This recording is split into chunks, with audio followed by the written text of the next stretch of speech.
Alright everyone, what's going on? Today's the day, right? Today's when we're going back to the dyno. It is our last dyno as the car sits today with the Boss stock heads, Boss stock cams. We're going to another set of Boss heads. However, the heads have been massaged with bulwark. Flow has been increased between 15 to 20 CFM.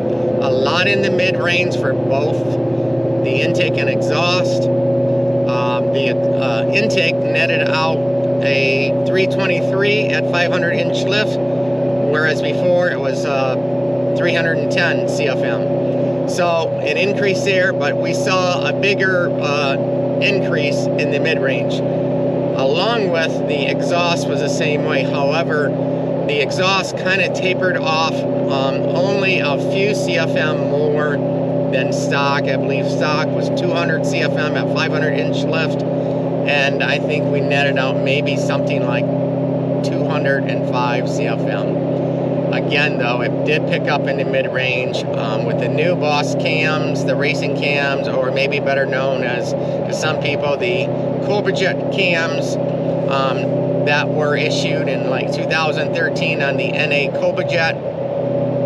It has a long duration on the exhaust, so Ford knew some of their deficits there on flow, so it's got a 290 degree duration on exhaust with a 13 millimeter lift. So hoping to pick up as we're set up there. So I don't know where this car is going to net out. So this story comes with a history, right? Now this is the same dyno we tuned on from the very beginning. It's a Mustang dyno, a great tuner. In fact, he has a 2,000 horsepower Gen 1 Mustang. He has the fastest stock motor with a turbo Mustang, and he holds that record. But anyways, he's the one that did my port work on the intake, so we're going back to him. Now, the last time we were here, I walked out with my tail between my legs, totally just floored on the result. This is with my Calimer Stage 3, and the last dyno we had with the full bolt-on is quite shocking, and it was so shocking for me, I didn't want to YouTube for quite a while. I was just embarrassed because I was expecting to pick up 10 to 12 horsepower due to rotational weight. So again, we dynoed at that session at 406 rear wheel horsepower. Yeah, quite shocking. The history is that when we first got on the dyno, we were full bolt-on, long tubes, GLT, cold air intake, and we dynoed at 417 rear horsepower, same dyno. Tyler did his magic. He ported our intake, did a great job. We netted 437 rear wheel horsepower on the Mustang dyno. We went along, and this is all in the same day, same session. He added the 50, I think they're 50 or 52 pound injectors. And we got a 449 wheel horsepower. So when we went back to the dyno a year ago, we pulled, and I was expecting to see a 460 because I put on these light rims. We reduced our rotating weight by over like maybe 10, 11 pounds per side. And anyways, we tanked. We got a 406, and it was quite shocking. So today could be bittersweet. It doesn't really matter the number we're going to get, because it's going to be our reference to see what we're going to get with the heads, cam, the new tunes. Regardless of the outcome, we know based on historical data from other bosses that have done this build, I should be seeing a 480 to a 490 wheel horsepower on the car. I'm going after 570, 580 on the motor. So this is what we're going for. So to my new subs, thanks. This channel is about an all-boss build. So we're building a boss using all Ford parts to get our horsepower. I'm not going to run Cobra Jet intake. We're staying with the ported boss 302 intake. Now later we may upgrade and see if the 90mm throttle body is going to do us anything. It may not on the dyno. In fact, the last time we checked it, it actually was less, and the 85mm netted a higher average horsepower. So that may be something we'll do at the track, but that's what this day is about. Hitting that dyno and seeing what our numbers are. Now the car feels wonderful with this Tremec in it. It has a shorter drive shaft and it's lighter by 5 pounds than the previous one-piece aluminum, so it's much shorter than the MT82 drive shaft.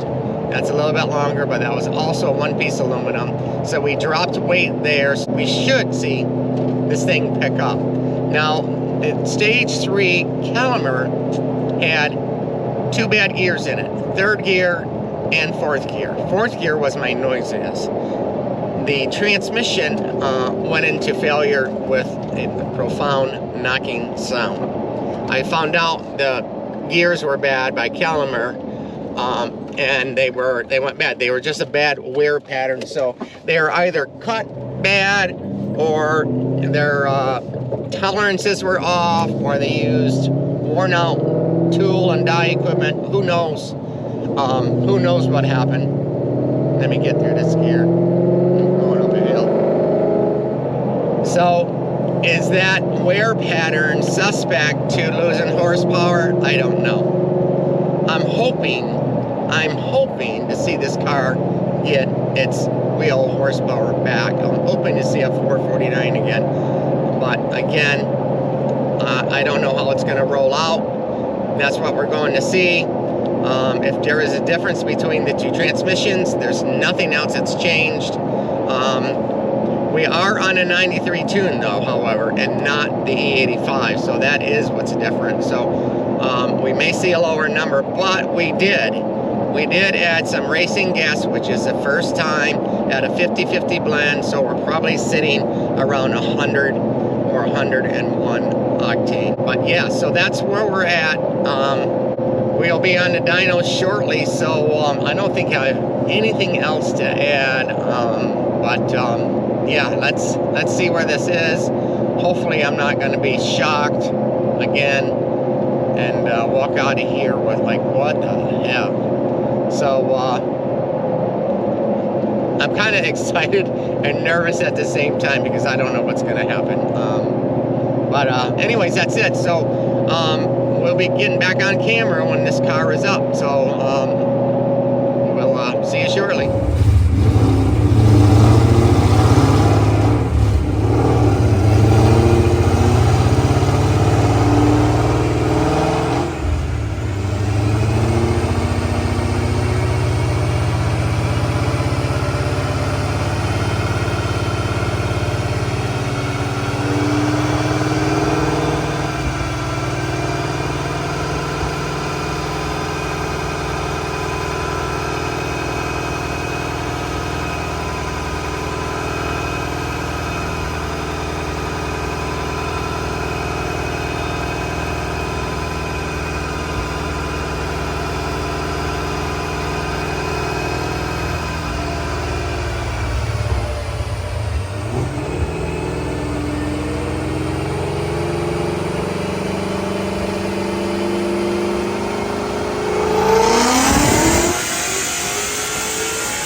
Is that third gear or fourth? That was only third. I want to see how long it's going to take with the other ratios in it, so we'll do it in fourth now. Yeah, that sounded nasty. Yeah, it was fast. We made 416 or something in third. It'll pick up a little bit. Yeah, when I was rolling in fourth gear at 2800, it was like 50 mile an hour. And your speedo's dead nuts. It was within half a mile an hour. You mind if I film you? Yeah, that's fine. Yeah, so it was within half a mile an hour. But 50 mile an hour is pretty quick to start a bull. Usually that means I'm going to run it to like 150, which takes really long. So I dropped it a gear and did it in third, but it was definitely too short. So we'll do it in fourth gear. All right. I mean, if you do a hit in 1-to-1 with a car makes 230 to the tire, you're wide on the throttle for like 40 seconds. So I did a pull in the draggy, and I got at 116 mile an hour. I got 7,500 RPM. In fourth? Yes. Yeah, perfect. Yes. And And that was a little short there.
what'd that look like? What'd that look like? Good. I got to stop the dyno, but All right. Yeah, it was a little bit long. that's what I mean. That was fourth gear. I lifted at 7,000. Because I'm like, yeah, this is way too long. That was 150 mile an hour.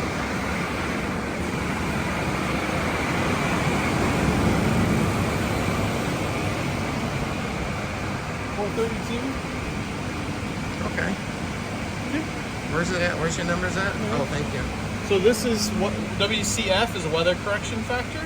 So because it's like 50 degrees in here right now, it's a little better. So this is what it made actually minus the weather correction factor. And that's the torque number right there. Okay. You think it would have made a little bit more going that extra? No, because it made peak power at 6,400. The pull duration was so long that stuff just starts getting hot. It actually picked up a little bit of knock right before I lifted. Okay. Which we can probably see in the graph. Yeah, see, they're just falling off, which is kind of fun. Yeah. It's just, everything's getting hot. Long pull like that with little airflow. But look at that, looks good.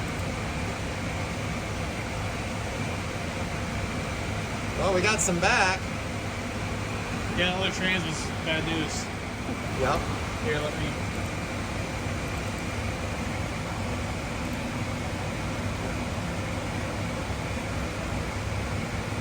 Yep. Maybe, what did we, 431.8 right here.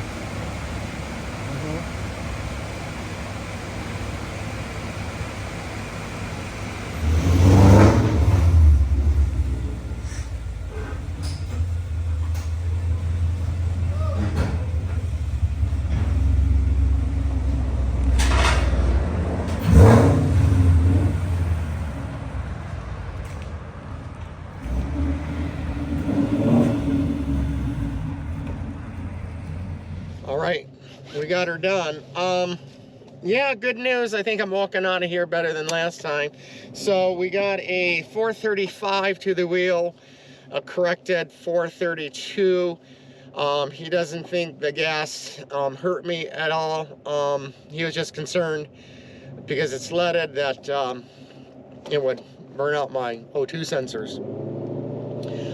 But he said it wasn't pulling any time in, nothing but like 0.2, so he doesn't think the gas did anything. The good news is that we think now that Calamar is what killed that number for us, obviously, because that's the only change. Yeah, we got a good number. I think I'm happy with it. At least we know where we are, and then we'll come back for the tune once we get the heads and the cams in, but that probably won't be until spring or until the weather breaks, because I'm not going to get this thing back out. So hey guys, I'm happy today, right? I think we made progress, and yeah, we made progress. So our next videos will be getting this thing, you know, getting the install done, and probably the other two mods I've been thinking about doing is getting our brakes upgraded, and then finding some better suspension components that may be more compatible for the strip and the street, as opposed to these really stiff road race springs that I have on. So still some more stuff to come, but yeah, I'm good. I think I'm good with this. Getting a better number, I'm going home feeling better. So guys, thanks man, thanks for watching, thanks for supporting the channel, and you guys have a great day. Take care.